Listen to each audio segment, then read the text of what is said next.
अस्सलाम वालेकुम, मेरा नाम डॉक्टर सोबिया है और मैं गायनेकोलॉजिस्ट हूँ। सबसे पहले आप सबको रमज़ान मुबारक। आप सब मुसलमान बहन भाइयों को जैसे कि पता है कि रमज़ान स्टार्ट हो रहा है। आज इस वीडियो के हवाले से मैं आपको छोटी सी 2-3 बातें शेयर करना चाहूँगी जो फ्रीक्वेंटली आस्क्ड क्वेश्चंस हैं हमारे पेशेंट्स के।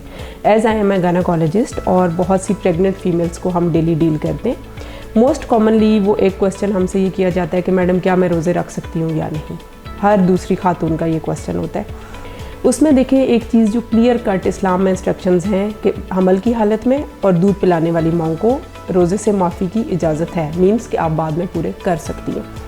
अब ये बात आपकी हिम्मत पे डिपेंड करती है। अगर आपकी सेहत ठीक है, आपकी ड्यूरिंग प्रेगनेंसी कोई इस किस्म की कॉम्प्लिकेशन नहीं चल रही, जैसे कि आपका बीपी हाई है या बीपी बहुत लो होता हो या शुगर का मसला हो या पहले आपकी प्री मैच्योर बर्थ हुई हो या कोई और कॉम्प्लिकेशन ड्यूरिंग प्रेगनेंसी, बच्चे का पानी कम है या आपको डॉक्टर ने बताया हुआ है कि आपका ये हाई रिस्क केस है या खून की कमी है, तो उस सूरत में आप मत रखें। अगर आपकी प्रेगनेंसी बिल्कुल स्मूथ जा रही है, कोई कॉम्प्लिकेशन नहीं है, आपकी सेहत बिल्कुल ठीक है और आपको लगता है कि मेरे अंदर इतनी हिम्मत है कि मैं रोज़ा रख सकती हूँ, तो आप रख भी सकती हैं। उसमें ऐसा नहीं है कि स्ट्रिक्टली नो है कि आपने नहीं रखना।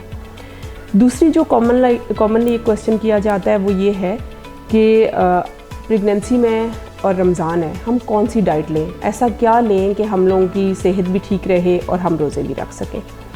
उसमें एक सिंपल सा आंसर है, वो ये है कि well balance diet. Well balance diet से मुराद ये है कि उसमें तमाम चीज़ें शामिल हों।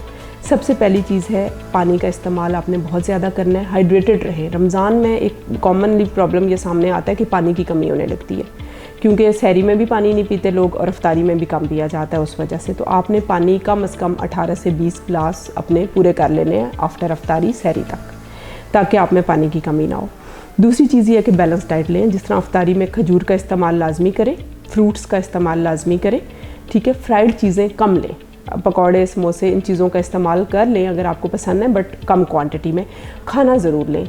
यूजली लोग रमज़ान में खाना बिल्कुल स्किप कर देते हैं और सिर्फ फ्राइड फूड पे आ जाते हैं। ऐसा करना आपकी सेहत के लिए अच्छा नहीं है।